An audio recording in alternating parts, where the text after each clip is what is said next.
You ask Tiger to solve. This deals with linear equations with one unknown. The final result is x equals -3. Let's solve it step by step.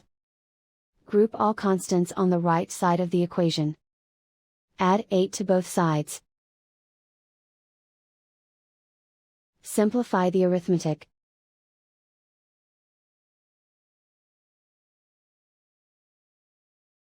Isolate the g. Divide both sides by -4. Cancel out the negatives. Simplify the fraction. Move the negative sign from the denominator to the numerator.